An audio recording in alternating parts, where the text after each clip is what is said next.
and today I'll be going over the one thing at soon. But Happy New Year's Eve, everyone. Oh, here's your pillow. Happy New Year's Eve, everyone. So hopefully had a good 2019. Hopefully you'll have a good 2020. So on to the places I went and like the things I had fun over the 2019. So recently I went over my winter break because I'm still in school, of course. So I went to Santa's Village near Big Bear. It was kind of snowing. It's like not really snow, it's just basically ice, it's hail, but like really small ones. It was super foggy when we were going up there. It was cold, and we also went to Big Bear, but not for that long though. Just to go snow and everything because the place that we wanted to go wasn't open anymore. I mean, it was, but then they closed early. Yeah. So we also went to the Grand Canyon in spring because we with the Boy Scouts. It was fun.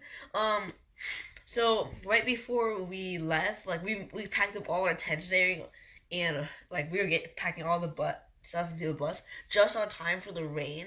It was not even raining; it was actually snowing. Well, I mean, it's not actually snow. It was like yeah, it was cold enough for snow because like yeah, I don't know, it was Arizona, but and so everything was wet there at the end, but it was fun. We there's good food nearby. And yeah, we had a lot of things. I also went to summer camp with the Boy Scouts for a whole week. I got a lot of things done. So I also went to Las Vegas in the February. My mom probably like Facebooked all of these, most of these at least. So Las Vegas is when we went ice skating. I went ice skating recently. So the pool was closed for I don't know why. I mean, it was February. It was already cold. But we went to a good restaurant. It was a nice hotel. And yeah, so I had a bunch of debate tournaments. I only won, technically, one of them, but technically it's not really a true tournament. Yeah. So, um, so basically, I also had an OC auto show where, like, basically we just saw a bunch of cars. So my dad took all the pictures because my mom didn't feel like going. Other in 2020 I want to go to is Hawaii and Washington D.C. So like February or like January. I'm going to Las Vegas in January because reasons and because I want to go and yeah. So we'll also be going to Hawaii in the spring because it's not that cold and everything like that is warm there. Not too hot in the summer, not too cold in the winter. So I also want to participate in like jiu-jitsu tournaments because I never did before. Probably gonna lose, but still, I just want to see how's it like. And I'm also going snow camping soon, which is a big oof. At least my friends are there. I'm going to be tenting with my friends, and yeah. So now, What did you learn from 2019? What works and what doesn't work? Why it doesn't work? huh? And yeah, What? what did you learn in 2019? What have worked for you on 2019 and what didn't work? And then what you learned from it? How would you do differently in 2020? Hmm. Let's see. Hmm. Oh, like getting better at debate, I guess, Mm-hmm. because I'm okay at it. I'm not really the best, like intermediate. Mm-hmm. So maybe in like 2020 I'd get better because I feel like I'm getting a little bit better, a little bit, Mm-hmm. and yeah. So now we'll be going on to our one thing video, and so last time we left off at let's see, part 3, chapter 12, I believe, 13. So it's the part 3 is called Extraordinary Results: Unlocking Possibilities Within You. So before the chapter begins, so he talks about extraordinary results. Even if you're on the right track, you'll get there's a beep splat. Or if you move out of the way and start moving and stuff, you won't die. I guess. So he says that there's a natural rhythm to our lives that becomes a simple formula for implementing the one thing and achieving extraordinary results: purpose, priority, and productivity. So he says that you want to bound together these three. You want to bound together. He says that these are forever connected and continually confirming each other's existence in our lives. So you want to have a purpose to do something, and then you want to set it as a priority. Then you want to be productive about it, and yeah. So he says that your big one thing, is your purpose, and your small one thing is a priority to take action and to achieve it. He says that most productive people start with a purpose and use it like it's their compass, and yeah. So he says that it allows purpose to be the guiding force of determining the priority that drives the action. So there is like this. Basically, he just think of it of a iceberg. You know how a little bit on top and like most of it's on the bottom. So there's only 1/9 of the iceberg is actually above water. Whatever you see is just the tip and everything that's there. But on the bottom, like, so he says that the productivity is on the top of the water. On the bottom is priority and purpose, because yeah, it's like stage. So most people like the iceberg illusion. So the high stuff he knows, but the top is success. Everyone sees success, but on the bottom is what they don't see, like failure, mistakes, courage, integrity, responsibility, priority, purpose, one thing, all of that. So you'll never know how close you'll get, and because you don't know all those things above. So the top is only like the big picture. Everyone's like, I'm going to be successful, but they don't know how to. And he says that the more productive people are, the more purpose and priority that are pushing them and driving them to success. So he says that with the additional outcome of profit, it's same for the business. And he says what is visible to the public, productivity and profit, is always buoyed. I think, I don't know. I'm not gonna by substance that serves the company's foundation and all of that stuff. So on top of the above productivity, so purpose on here, and then priority, and then productivity, and on the tip of the iceberg, it is profit. So he says that in business, profit and productivity are also driven by priority and purpose. In order for you to get the productivity and profit, you need to have a purpose to do it and set as your priority. So he says that all the business people want productivity and profit, but because too many because they fail to realize that the best path to attaining them is through purpose-driven priority and all that. So he says that personal productivity is a building block of all business profit. So great businesses, he says, are built on one productive person at a time. So, stuffy nose again. Connecting purpose, priority, and productivity.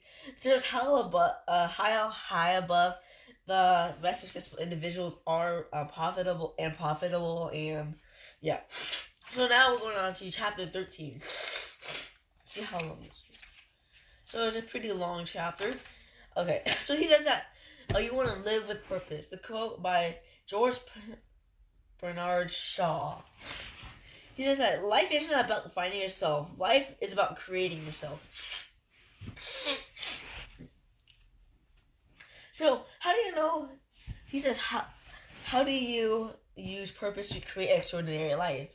He says Ebenezer Scrooge shows us how. You know, he's supposed to be like a bad person. So he's cold-hearted, penny-pinching, and a greedy, and a man who despises Christmas, all of that, and all the things that give people happiness and stuff. He's supposed to be like miserable, greedy, rich, and stuff. Yeah. So he says that Scrooge might have been least likely the candidate to show us, like, teach us anything how to live, because you don't want to be like him. But He says that in Charles Dickens's 1843, he says classic A Christmas Carol, he does sound it. So he says the redemptive tale of Scrooge's transformation from stingy, callous, and unloved to considerate, caring, and beloved is one of the best examples of how how our destinies are supposed to be. So it's like the Grinch from How the Grinch Stole Christmas movie. Like he was a bad, like no one liked him until like he started liking Christmas because of the child or whatever. And yeah.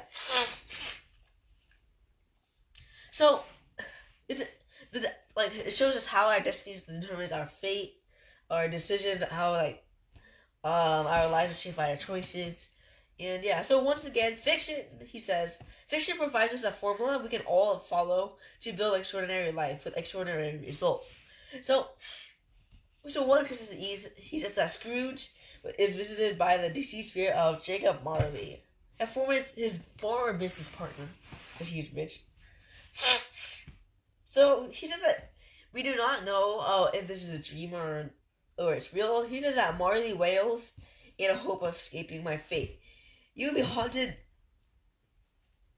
Wait, yeah.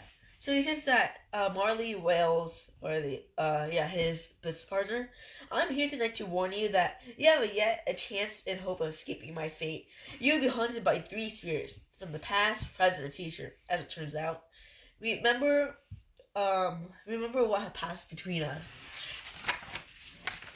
So that probably caused him to change. I never watched the thing, but. So he says that he says to stop now you should stop for a second and bear in mind who Scrooge is, So Dickens, Charles Dickens, describes him as a man who's he's like old man dude, like old features are frozen, he has a cold hearted, all of that, and so he's like those stingy people that he's businessman, like all about the money and all that. So he says that Scrooge is secretive and solitary. No one ever stops him in the streets to say hello. No one cares, and he cares for no one. So he's a bitter, mean, and coldest old simmer. All that cold to the sight. So his life is lonely existence, and the world is off for it. So you don't want to be like. People want to be loved. But you can't get everyone to love you. You're gonna have some haters, but you still don't want to be a lonely person like Scrooge. Like, it's okay to have some haters. If they don't care about you, don't care about them. But you don't want to be you're like against the whole world, that like everyone starts to hate you. So I don't even know how he makes business if everyone hates him. I don't know. But anyways, stuff he knows. Okay, anyways. So the 3 spirits visits him and to show him the past, present, and future. And through these visits, he sees how he realized who he is and stuff. Because most people don't really realize what they're doing, like how bad they are. Because some people they're bad people, but they think they're good and they're doing nothing bad. It's because they want to think good of themselves. Because they don't have a reason to do something. They thought their reason. It's just kind of weird how yes, I'm doing all these crimes on purpose. Hey, I'm so bad. Oh, have you watched that movie? The Screw? That movie that you. No, I didn't watch it yet. Okay, we watch it later. Okay, it's the Christmas is over though. It's okay. It's still lesson to learn. So he said it's like a terrifying experience. That leaves him visibly shaken, and when he wakes up the next morning, he's like, and like that because everyone goes through this changing phase, and he just realized I'm a bad person.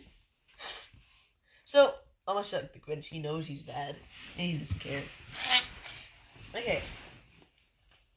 So Scrooge eventually ends up at a home with his nephew.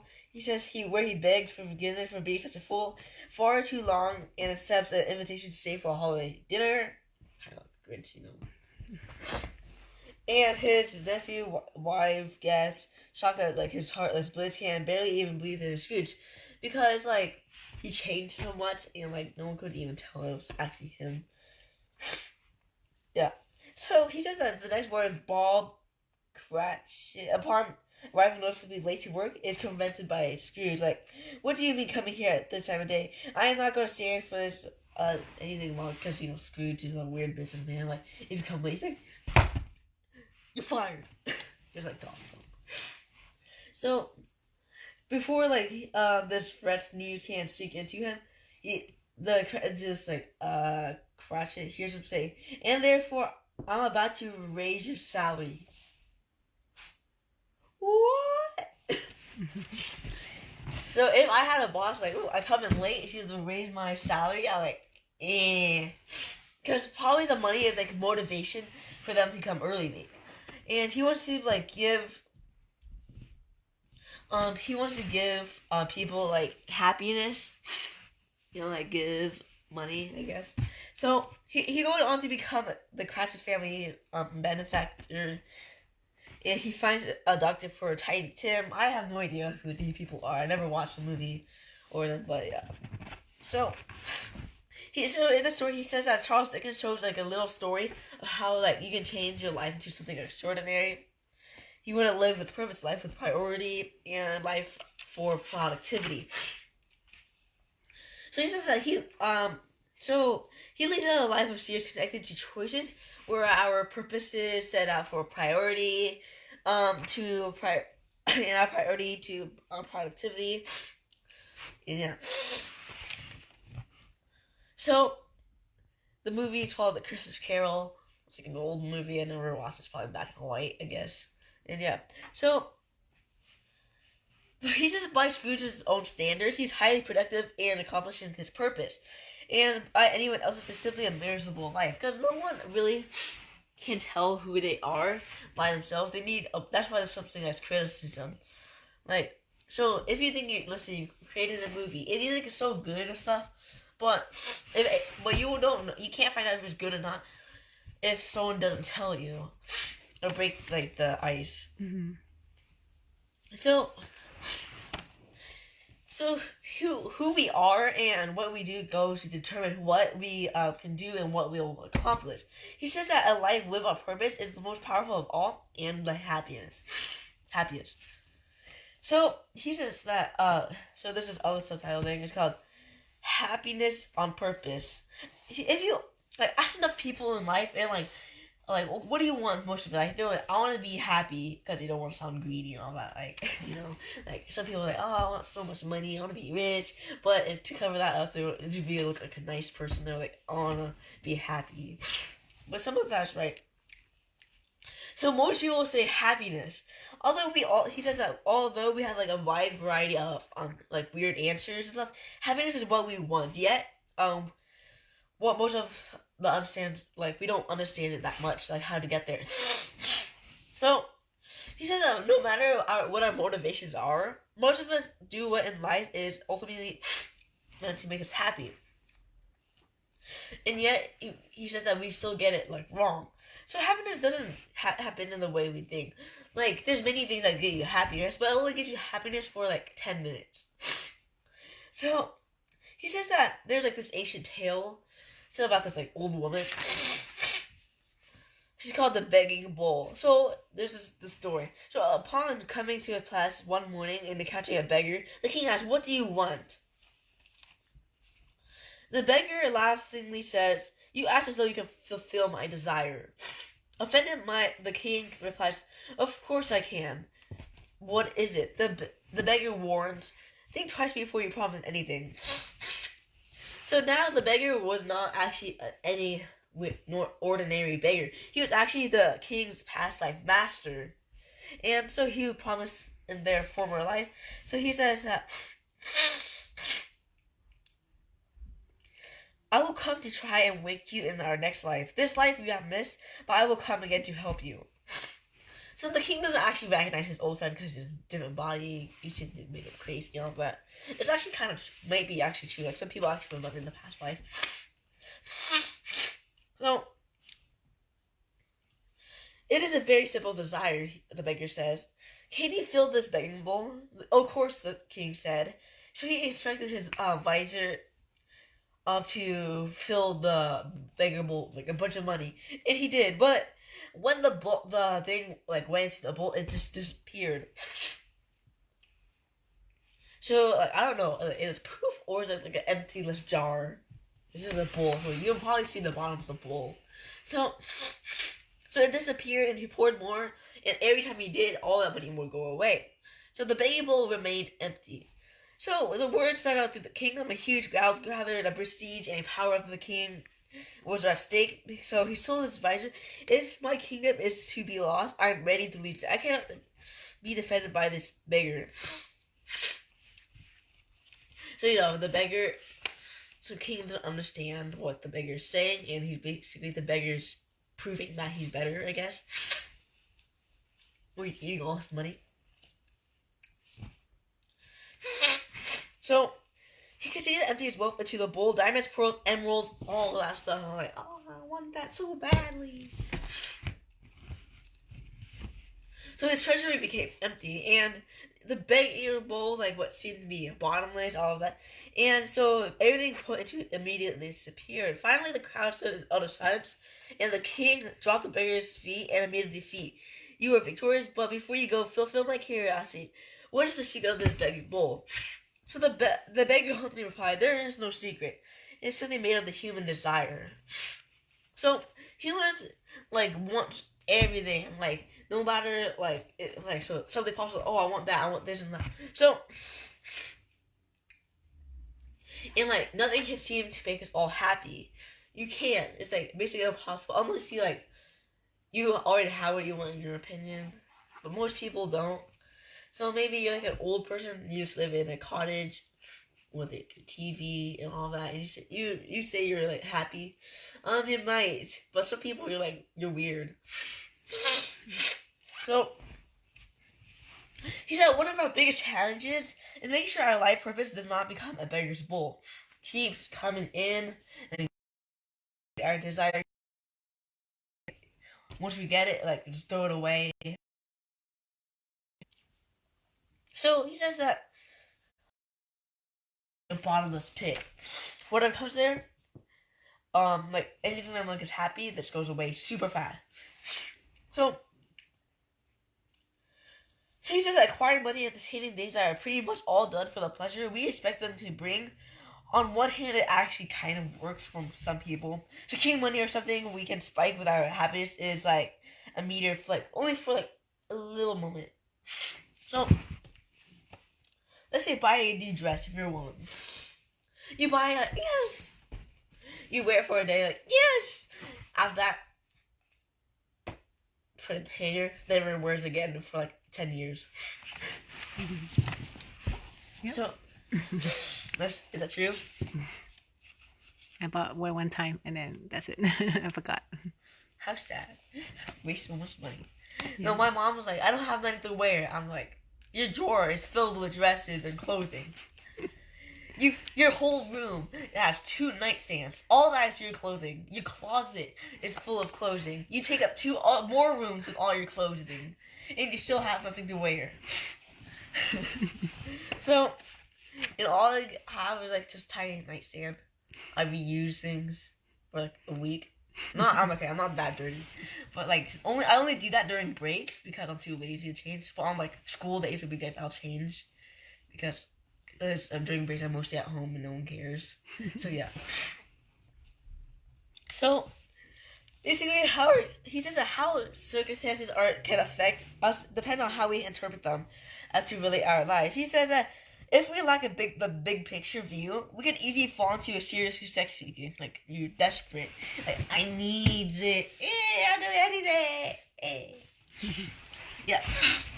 So basically, even worse, we may not even stop or slow down to enjoy what we got because we automatically get up and go for something else. You want to enjoy it while it lasts. You don't want to. Okay, I'm gonna try to save it. Mm-hmm. My mom got the story. She had 3 stools and her brothers and sisters. So everyone was using a stool. My mom was trying to save it, but then all of theirs broke, and she's like, "Yes, I still have mine left." And then she tried to shade on it, and then all her siblings tried to take it. And then they took it, and it broke even faster. So, you want to enjoy something while alive? You want to save it. you don't want to save it and do nothing with it. You want to get as much profit out of it as you can. Like money is supposed to be used and be invested. In order to invest money, you need to put it to work. And you don't want to keep saving because the money will stay there for like I don't know how long, like 20 years, and it won't grow. Like my mom's hair, she's gonna stay there for like 20 years. And eventually, she's gonna grow out of it. It's gonna be too small. The school is gonna be too small, and it's gonna break even faster. Yeah, probably. I don't know what happened. All she told us was that, and that probably was like a free fall to get to the chair, like probably push each other. Like that's what me and my brother would do, is push each other off. Yeah. And eventually my brother would get mad, and then he'd throw something at me. I don't know. So anyway, so now happiness happens the way to fulfillment, and he's this guy named Dr. Martin Seligman, past president of American Psychological Association, or APA. Believes that there are 5 factors that contribute to our happiness. Why do some people say contribute? Isn't contribute? I don't know. Contribution. Yeah. Contribute. Depends on how you. Yeah. I guess. A verb or noun. Happiness, positive emotion, and pleasure, achievement, relationships, engagement, and meeting. So, like, there's many types of happiness. Like if you want to be in a relationship, your engagement. Like let's say you achieve something big and you're like, I'm happy now, or something like I'm proud. Like you can't fight me. Mm-hmm. Yeah. So, they seem to believe engagement and meaning are the most important because becoming more engaged in what we do, like by finding ways, like it's more meaningful because they're kind of connected to each other, and like you want to be engaged to like what you're doing. Like when mommy go out with you guys, like skating. I see a lot of parents just sitting on the side. But you want to be engaged. You want to like, mommy want to go skating with you guys. Mom, we did. Yeah, mommy's gonna do that now. 2020. Yeah, 2020. I'll be more engaged in going with, doing things with you guys. So he says that he believes that financially wealthy people are those who have enough money coming in without having to work to finance their purposes in life.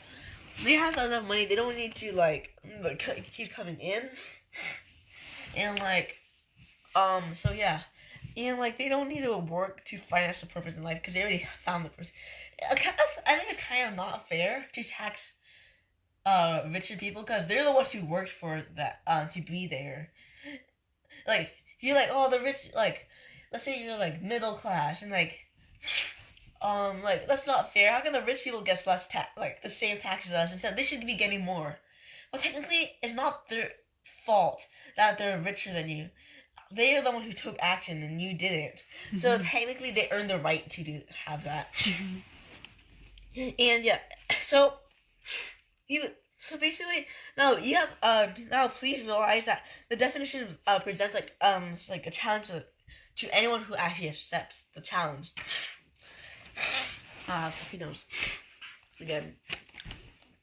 Okay, so you wanna put yell? You wanna put yell? Yeah. So this is that it isn't that having more money won't make you happy, because you can have all the money in the world, but like some people it makes them happy, like me. I can do whatever I want.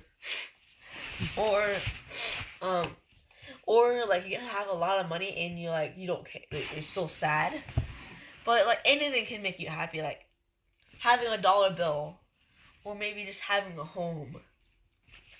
It's a state of mind, right? Yeah, this is your state of mind. If you're like, if your desires will never be met, like no matter what you do, your desires like I need that. Ooh, nice couch. I need that. No, wait, that's couch I just got. Bye. All that. So wanting more money is just the sake of getting it. It won't bring you happiness to seek from it. So money is only one factor to get happiness. People think that money is like the key to all happiness. You can buy food, you can buy houses, you can buy better cars, you can buy a wife, you can buy your own children, buy your own anything. That's why the money is key to happiness. I'm just kidding. But like, well, money basically controls the world. So you don't want money to control you. You want to control your money. Because if the money controls you, you'll be working for hours a day. still not getting, you're only getting a little. But if you control money,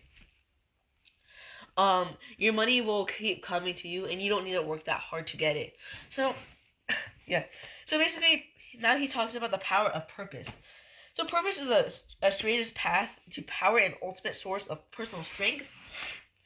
And he says strength of conviction and strength to persevere. What time do we have left? It's not time yet. Okay. So I'll talk. Yeah, we're almost done. Okay. I'll stop at chapter 14. Okay, so when you make faster decisions, you'll often be the one who makes the first decisions and winds up with, like, the best choice of. If you're not first, you're last in figure of speech. But, so, you want to get there before everyone else is. So, you're not copying anyone.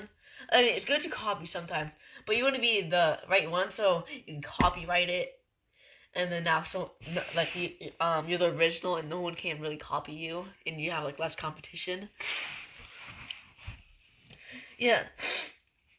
So, I thought that was, like, he drew a spider on there. It's actually just a star. Okay. So, he said that when you have a definite purpose in life, clarity becomes faster, and which leads to more conviction in your direction, which usually leads to a faster decision. And, yeah. So when you have the best choices, you have to have the best opportunities for best experiences. And this is how knowing, like, the lead and, like, helps you go to the best positions and, like, possible outcomes and, like, experiences, better life, all that has to offer. So,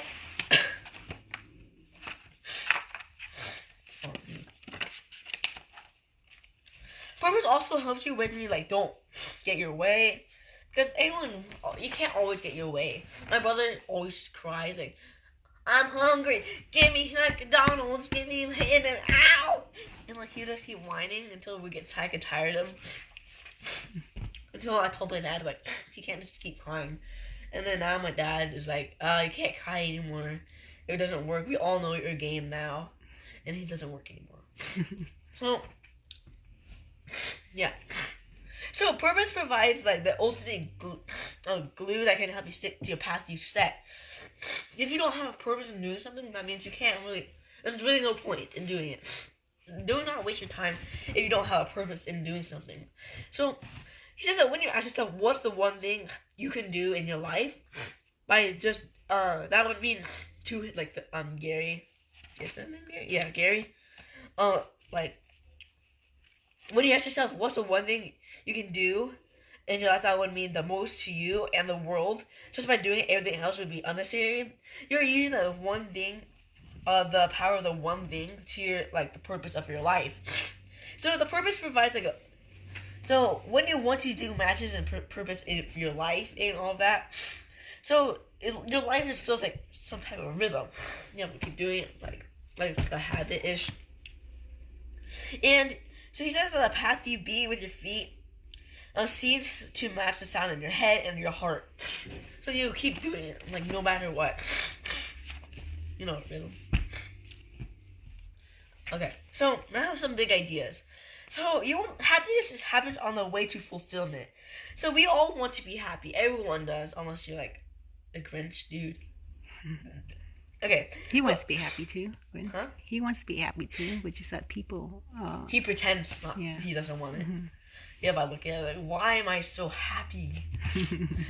Yeah, but seeking isn't the best way to find it. He says the surest path to achieving lasting happiness happens when you make your life about something bigger. When you bring the meaning to purpose and everyday actions. You can't just find happiness just like that. You need to do all of this stuff to find happiness. So, he also says, discover your big why. So, discover your purpose in doing something. By asking yourself what drives you to do it.